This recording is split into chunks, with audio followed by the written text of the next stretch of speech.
would like to invite you to join me in Genesis chapter 37.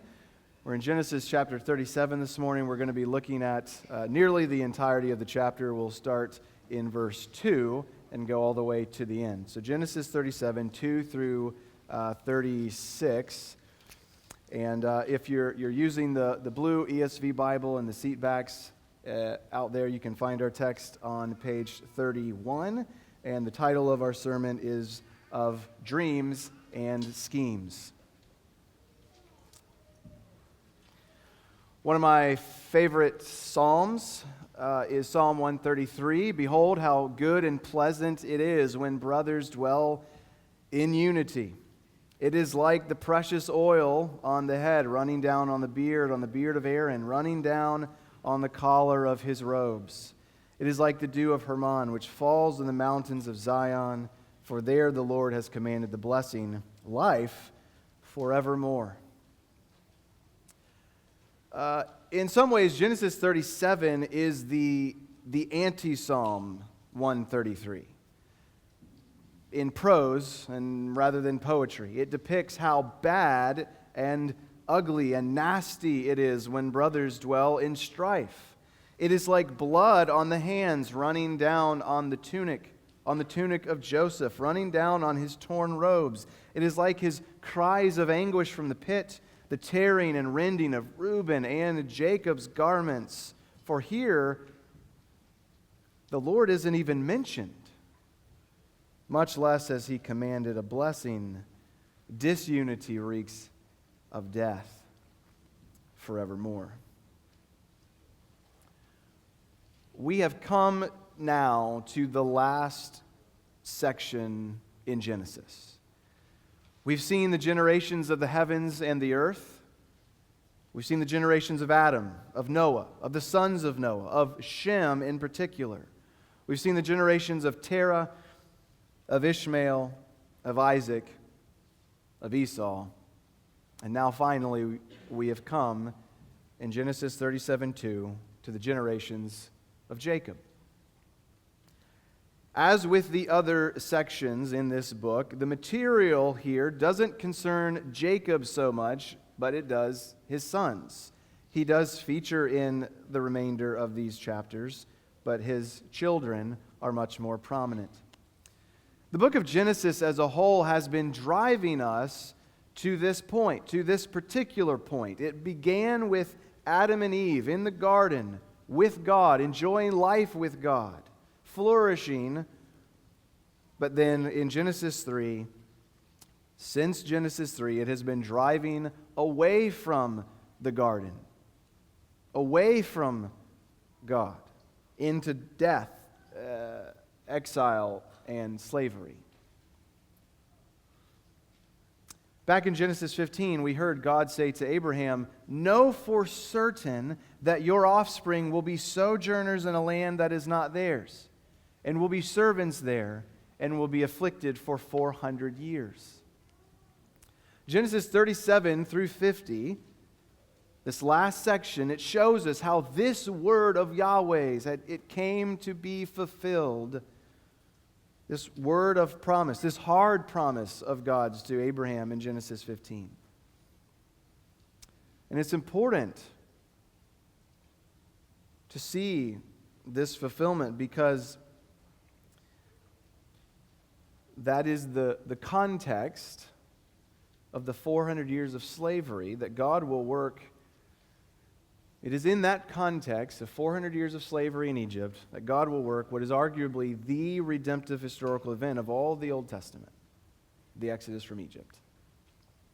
So today we're beginning this final section and we're looking at chapter 37, and here we witness the beginning stages of how this family, this small but growing family, living within Canaan, within this land that God had promised to Abraham, promised to Isaac, had promised to Jacob, and to their children after them, how they end up leaving Canaan. How they end up heading for Egypt, where they will live as slaves for 400 years. And so let's read the chapter. Chapter 37, beginning in verse 2. These are the generations of Jacob. Joseph, being 17 years old, was pasturing the flock with his brothers. He was a boy with the sons of Bilhah and Zilpah, his father's wives. And Joseph brought a bad report of them to their father. Now Israel loved Joseph more than any other of his sons, because he was the son of his old age. And he made him a robe of many colors. And when his brothers saw that their father loved him more than all his brothers, they hated him and could not speak peacefully to him. Now Joseph had a dream, and when he told it to his brothers, they hated him even more. He said to them, "Hear this dream that I have dreamed.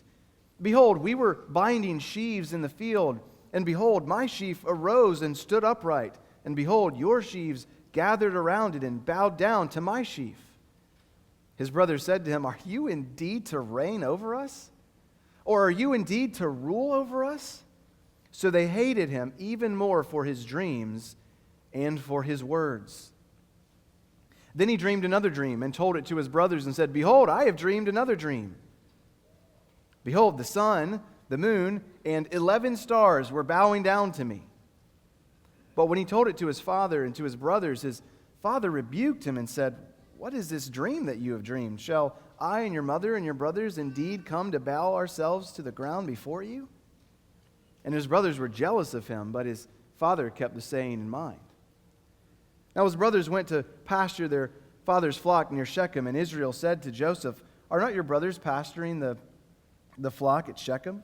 Come, I will send you to them." And he said to him, "Here I am." So he said to him, "Go now, see if it is well with your brothers and with the flock, and bring me word." So he sent him to the valley of Hebron, and from the valley of Hebron, and he came to Shechem. And a man found him wandering in the fields, and the man asked him, "What are you seeking?" "I'm seeking my brothers," he said. "Tell me, please, where are they pasturing the flock?" And the man said, "They have gone away, for I heard them say, 'Let us go to Dothan.'" So Joseph went after his brothers and found them at Dothan. They saw him from afar, and before he came near to them, they conspired against him to kill him. They said to one another, "Here comes this dreamer. Come now, let us kill him and throw him into one of the pits. Then we will say a fierce animal has devoured him, and we will see what will become of his dreams."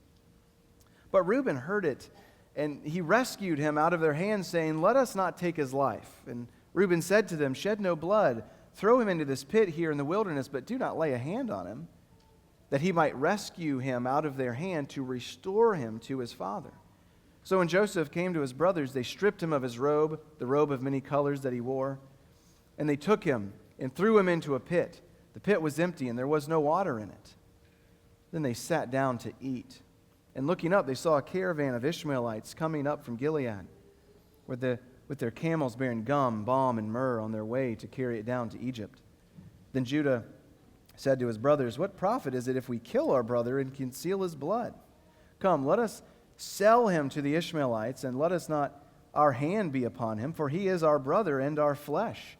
And his brothers listened to him. The Midianite traders passed by, and they drew Joseph up and lifted him out of the pit and sold him to the Ishmaelites for 20 shekels of silver. They took Joseph to Egypt. When Reuben returned to the pit and saw that Joseph was not in the pit, he tore his clothes and returned to his brothers and said, "The boy is gone, and I, where shall I go?" Then they took Joseph's robe and slaughtered a goat and dipped the robe in blood.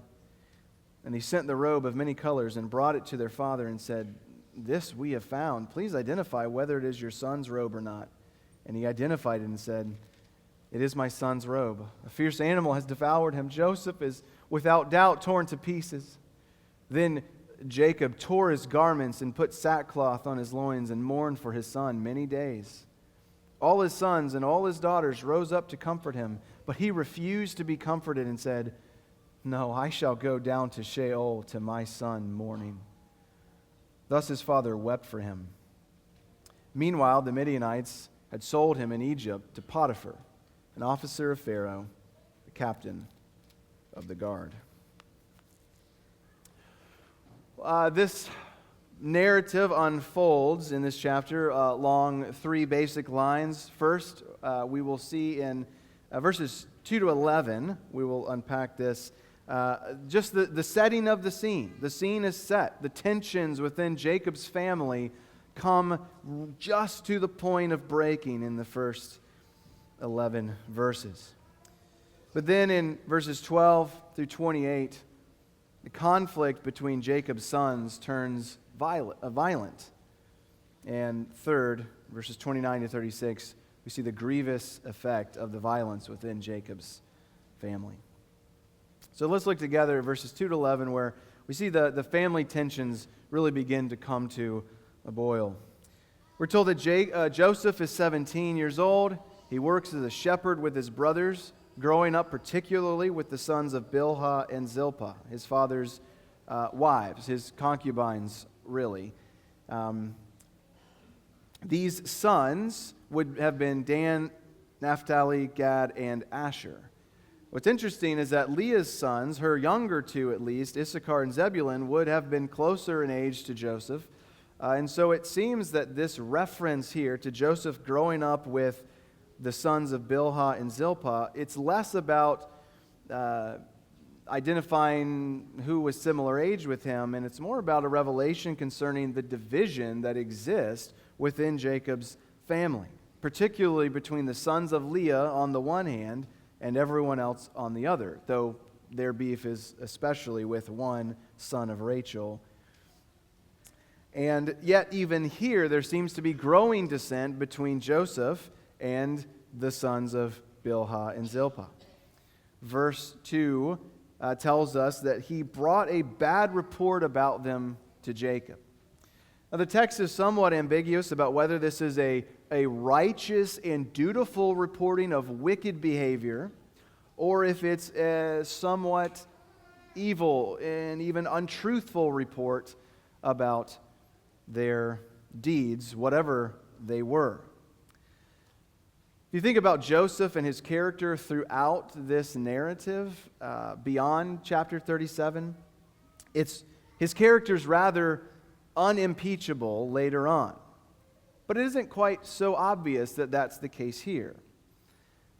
This introduction, especially with his retelling of these dreams, makes it to seem that he's a bit self-assured as a teenager. He is perhaps something of a tattletale against his brothers. But the point ultimately is that there are frustrations in this family dynamic, and they are growing and they are widening. These frustrations are exacerbated by Jacob, who flaunts his favoritism for Joseph. He gives him a fancy robe. This robe indicated that he loved Joseph more than the others. That is clearly how they understood it. And it seems to do so precisely because it stands as a marker of regal authority. The modifier that's translated "of many colors" is only used elsewhere in 2 Samuel 13, and it describes a long robe with sleeves that the virgin daughters of the king would wear. And so whatever color or colors were included in this robe, it is a very nice robe.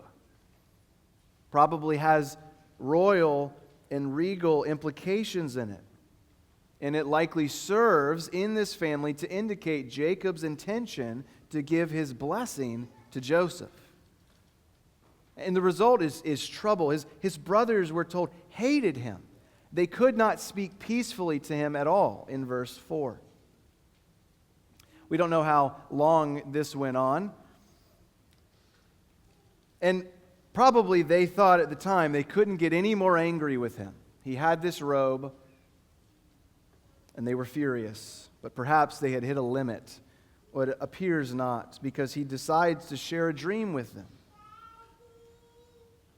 And whatever we're to make of his bad report of his father before, surely this is at least extreme naivete, or perhaps even outright boastfulness. Remember, he is 17 years old. He is not 8. He is not 12. He is 17. There's surely no way he doesn't know how these dreams will impact his brothers. They're not difficult to interpret dreams. And so what's the result? Hatred. More and more hatred. They ask him after the first dream is told, and it seems he doesn't include his father in the first telling. They ask, are you going to rule and reign over us? He's the youngest of all the brothers except one.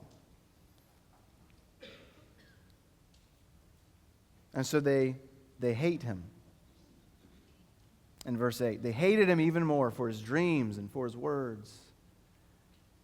And after the second dream, he wastes no time in relaying its content to them either. To his seething brothers, who since the coat have not been able to speak a peaceful word to him. And now he includes Dad. The doubling of these dreams and their comprehensiveness. So it's two dreams and the fact that one occurs on earth, sheaves in a field, and one occurs in heaven with the greater lights, the lesser light, the stars.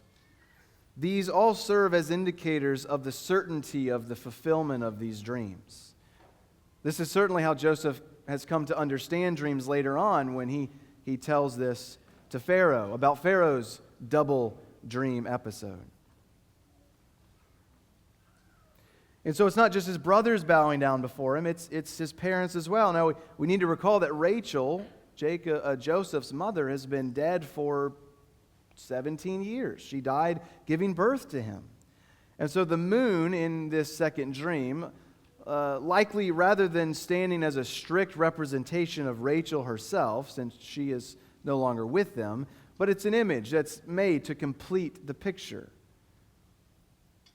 The idea, Joseph's kingship will be vast. And so Jacob responds with a rebuke, and he says, What is this dream that you've had? Shall we all bow down before you? But the text tells us that Jacob kept the dream in mind. He may not have liked either the dream itself or how Jacob or Joseph went about telling it, but Jacob kept the dream in mind. Had he not, after all, been chosen by God instead of his older brother? Had not God come to him in a dream before? And had those dreams not been fulfilled? Jacob keeps it in mind, but Joseph's brothers are jealous.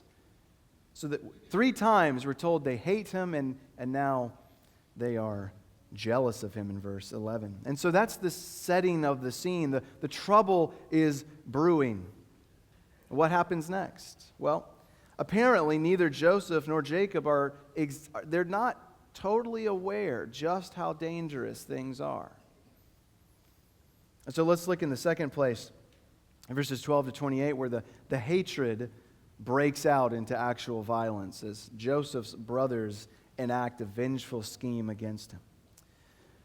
The setting shifts away from Hebron about 50 miles near the city of Shechem. This is where we saw them last, or where we saw them in chapter 34. And so it's perhaps a bit of a bold strategy for these sons of Israel to be so close to this town that they had massacred not all that long ago.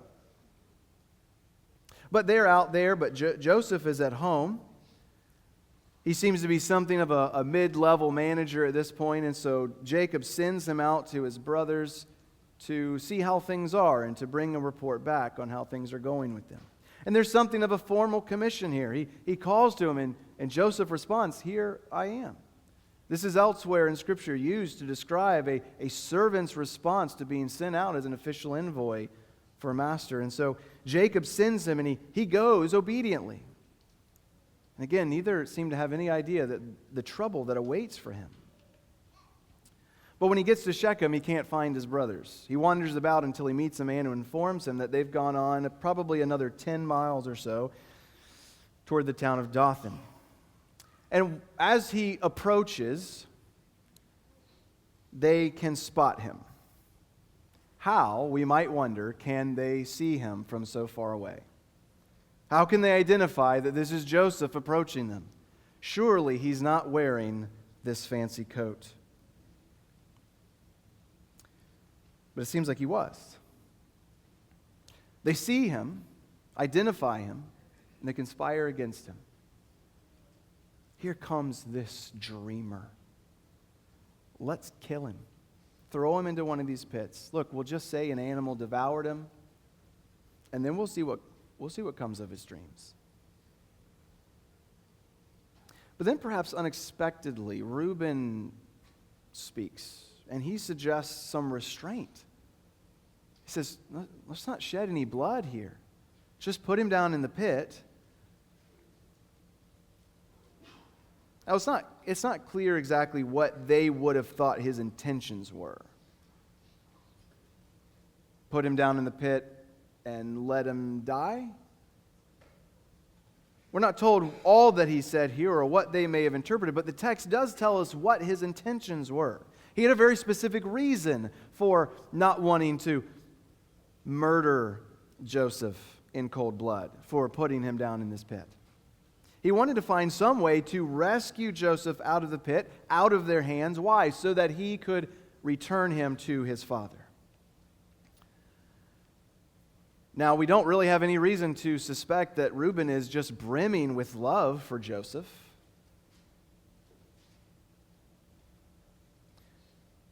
What might it be that would prompt him to want to do something that would please Jacob?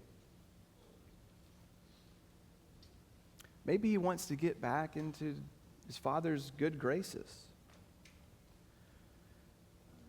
Last week in chapter 35, we saw Jacob's silence over Reuben's seduction of Bilhah. And we said that silence was no doubt concerning. And we're not told of anything that he ever says to Reuben about it until we get to chapter 49. But it's unlikely that Reuben would have been unaware that his father is displeased with him, even if he never directly confronted him about it. Perhaps Jacob had hit him with the cruel and miserably unproductive silent treatment. We don't know for sure, but Reuben's failed rebellion in chapter 35 stands as the most likely explanation for his plan here. He wants to rescue Joseph so he can bring him back to Jacob and perhaps win himself some favor. And so for whatever reason, the brothers agree with the plan. Sure, we don't have to kill him. But they don't kill him, but they do strip him of his long-sleeved robe of many colors. He probably wore that thing every chance he got. They strip him of it. They put him into a pit, one without any water in it, which perhaps is both a blessing and a curse. He didn't drown, but he might get thirsty.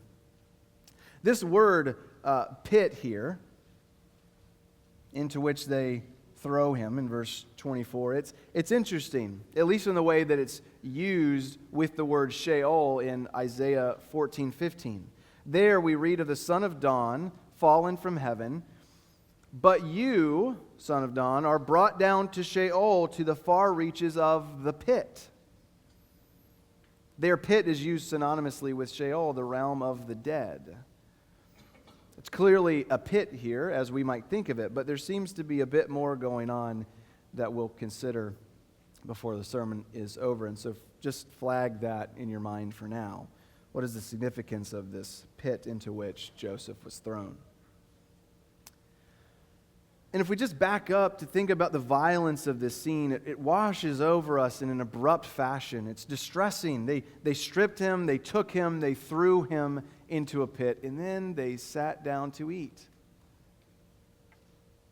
Later on, they will reflect upon this moment, and they will lament. In truth, we are guilty concerning our brother, in that we saw the distress of his soul when he begged us, and we did not listen. But now, here, in this moment, as he cries out to them, they sit and eat impassive. They're eating their lunch. They are ignoring, perhaps even rejoicing over the cries of anguish that must have fled from the lips of their 17-year-old brother. Well, at some point, they look up and they see a caravan of Ishmaelites coming their way. The Midianite traders are mentioned as well in verse 28. Seemingly, this is just another name for the Ishmaelites, or perhaps a subset group of Ishmaelites. Either way, it all seems to indicate some kind of intermarrying that has taken place between the sons of Ishmael, Abraham's son by Hagar, and the sons of Midian, Abraham's son by Keturah. The Midianites also will be important later on in Exodus 3. Whoever exactly they are, whatever exactly these terms mean, they're going down to Egypt and they're carrying some expensive items, some costly gifts. The significance of them is a little bit hard to say, but if you hear of gum, balm, and myrrh, that might well jog our memory, our thinking about 3 other gifts that will be given later on in Scripture to a son of Israel. Myrrh being one of them. Well, at the sight of these traders, Judah, whose character we will see even more next week, Lord willing, in chapter 38, Judah concocts yet another plan.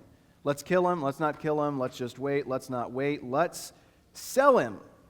He's got a plan aimed at making some money and avoiding all the hassles of covering up an actual murder. And he does say, hey, after all, Joseph is our brother. Fratricide is frowned upon.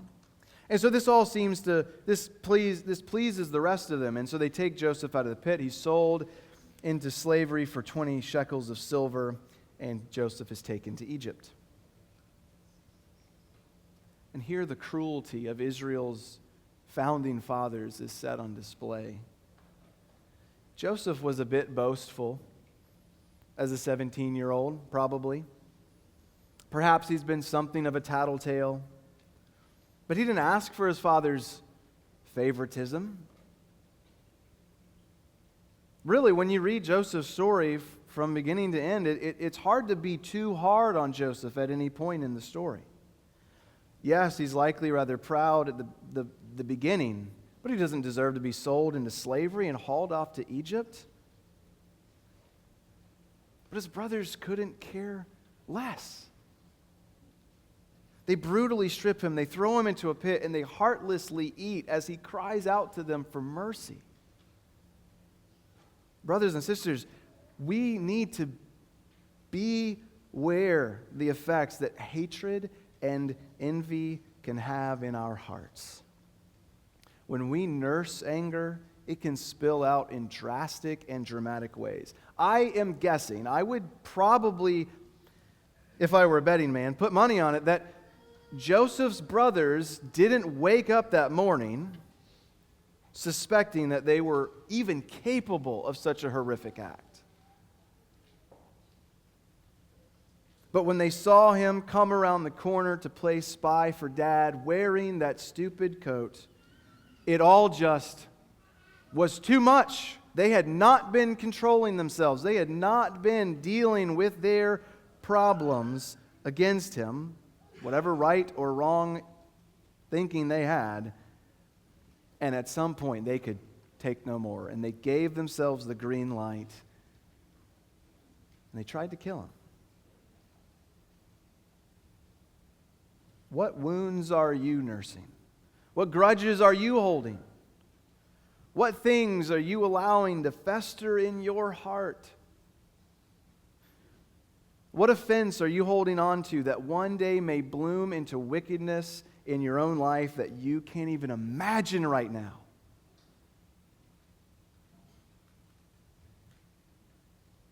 Did David think he could do what he did when he took that first stroll up on the palace rooftop? We need to beware of sin in our own hearts, especially here from this passage, anger and hatred and jealousy and envy. We need to seek reconciliation where it's possible. We need to settle our accounts quickly. Paul tells us, be angry and do not sin. Don't give an opportunity to the devil, letting anger fester in your heart. We need to return to the well of Psalm 133, dwell together as families, as a church family, with others in our lives, especially other Christians in our lives. We need to dwell together with one another, bound together by the Spirit of peace. And so we see a drastic, a dramatic, and horrible effect of unchecked sin and anger in the lives of Joseph's brothers. But we see even further the harm that's caused, because it's not just sin against Joseph. Let's look in verses 29 to 36. We see further effects of these actions. Immediately we read, Reuben returns to the pit. It seems that he had gone off maybe to work. He finished eating, he went off to work, and maybe he did that before the exchange took place, because he seems surprised at an empty pit. And so he doesn't seem like he was there when Joseph was sold. It even seems that after the exchange took place, his brothers had joined him, because it seems that he returned to the pit, possibly on his own, seeking to get Joseph out and bring him back to Jacob. But he sees the pit empty. He tears his garments, and then he returns from the pit to his brothers, and he berates them. The boy is gone, and what about me? Where shall I go? Whatever his reasons were for wanting to rescue Joseph, he's clearly been foiled. His plan has not worked, and he's a bit worried for himself.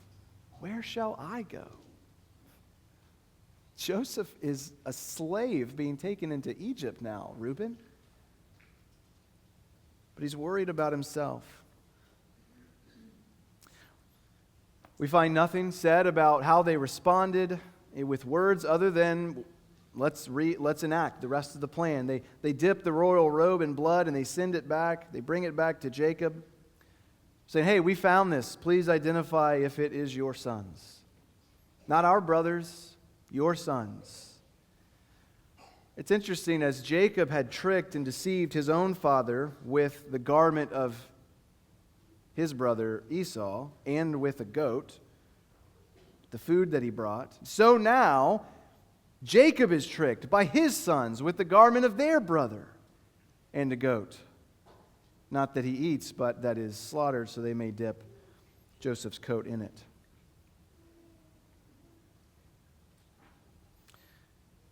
Jacob, thus deceived, he concludes, yes, this is Joseph's, and he has been devoured by a wild beast. He has been torn to pieces. And so we get a third garment torn and rent here in this passage. First Joseph's, and then Reuben's, and now Jacob's. He tears his garments, he puts on sackcloth, and he mourns many days for his son. He barely responds when Dinah is raped, but now he mourns many days for his favorite son. And his children attempt to comfort him. Again, a bit ironic, a bit gross to think about Joseph's brothers trying to console Jacob over the death of his son Joseph that they know isn't dead and is a slave down in Egypt. It's so heartbreaking and rending and just gross. They try to comfort him, but he refuses to be comforted. He says, I will weep over my son until my dying day. And then we read that Joseph has reached Egypt. He's been placed in the custody of a man named Potiphar, and we will see their exchange, their relationship in chapter 39. The chickens have come home to roost, friends. Jacob's favoritism has led to one conflict after another in his family. I've said many times that I think he does grow and mature, and he is seeking the Lord as he goes through this narrative, but he has a real failure here in his family. His family has been torn apart. His oldest 3 sons have disqualified themselves as inheritors of the blessing. His preferred son is dead in his mind. Were it not for the selfish interest of Reuben, the pecuniary interest of Judah, Joseph would be dead. And for all Jacob knows, Joseph is dead. Now, it's easy for us, I think, probably because we know what we know. We know that he is actually alive. If you've read the rest of Genesis, you know how the story turns out for him. And so it can be easy to skip over the anguish of this chapter, but try to imagine for a moment, what if you were Jacob? You've been told that your son is dead. He's been torn to pieces by a wild animal. Your 17-year-old boy, gone. How would you respond? Or try to imagine for a moment. Maybe you're not Jacob. Are you Joseph? You're not dead, but maybe you might as well be. Your brothers apparently hate you enough to want to murder you. For the sake of a good bonus, they choose not to. And they decide to sell you into slavery in another country. Best case scenario, you end up with a gentle master. But as far as you are concerned, you are never going to see your family again. You're not going to see your dad. You're not going to see your little brother. You're not even going to see your older brothers. Though perhaps that is the only relief at this point, that he won't ever have to see them again. What confusion would likely set in upon your soul as you are hauled off? Would you ask God, why me? What have I done to deserve this? We don't know what Joseph thought about any of this on his way down into Egypt. We don't even really know much about what he thought all along the way as he was there. But I want to jump ahead at the risk of spoiling the ending. I want to think about the end of Genesis for a moment, to the unveiled lesson that he learned in all of it. In Genesis 50:20, he's speaking with his brothers. They have been reunited. He's forgiven them. But they're still worried because Jacob has since died, and they are worried that now that Jacob is dead, Joseph is going to have it out for them. And he tells them, am I in the place of God? He says, what you meant for evil against me, God meant for good. And I want to draw out two final points of application here before we close in this thought. And the first is all about the providence of God. Genesis 37-50 is perhaps, in a way, I think it's the most sustained and concentrated than any other passage of Scripture to teach us about the providence of God. And it shows us rather than tells us. So it's not didactically so much teaching us about the providence of God, but showing us the providence of God. The presence of God pervades these chapters, even if he isn't always mentioned. But it's very subtle. Now in chapter 39, there's a consistent refrain that God was with Joseph in whatever he did. But this isn't so much about physical or visual encounters. Joseph could turn and look and see God sitting there with him in prison. But God is providentially guiding Joseph through these tragedies in his life. God is guiding Joseph and the not quite yet nation of Israel so that his perfect ends will be met, ultimately in Jesus Christ. This doesn't justify what his brothers did to him. It's quite clear. He says, you meant evil. What you did was evil. It was wrong. But in the same act, in that very act, God intended good, and he acted righteously. So brothers and sisters, when painful experiences and trials set upon you, grieve, lament, but don't fret. God's presence may not be as obvious in your life as a burning bush in the wilderness, on the mountainside. But God is with his people. He will never leave his people nor forsake his people. God is working all things according to the counsel of His will for His glory, and He's working them for our good. This doesn't mean that we don't suffer. This doesn't mean that we don't cry and mourn our losses, but we don't have to be undone by them. And so God sovereignly guides our lives, and we see that beginning here, especially in chapter 37 with Joseph. But a final application is this: look to Jesus. We're going to see this more and more in the coming weeks, but Joseph prepares us for Jesus in very profound ways. Now, the New Testament never explicitly says that Joseph is a type of Christ, but it's impossible to read Genesis 37 through 50 and not see Christ in the life of Joseph. I want to mention a few parallels between them from our text today. In closing, Joseph was sent to his brothers by his father. So was Christ. Both were hated and sold for some silver shekels. Both are stripped of their garments. Joseph's robe is dipped in blood, and Christ is given a scarlet garment in mockery at his crucifixion. Joseph was thrown into a pit. As we said earlier, a word used elsewhere to symbolize the place of the dead. Jesus was murdered and actually descended to the place of the dead. Joseph was raised out of this pit, and as we'll see as this story goes, where does he end up? But exalted to the right hand of Pharaoh, king of Egypt. Jesus, after his death, was resurrected from the grave and ascended to God's right hand, King of the world. Chapter 37 in verse 36 ends with him in Egypt. Joseph has gone down to Egypt.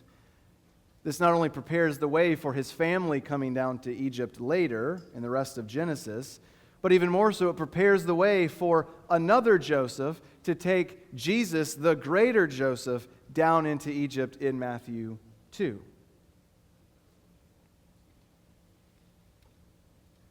So again, we're going to see this unfold a bit more in his life in the coming weeks. And this only begins to scratch the surface of these connections between Joseph and Jesus. But this text is driving us to look toward our Savior, who loved us and gave himself for us. And so, brothers and sisters, a final word: hope in your Savior, Jesus Christ.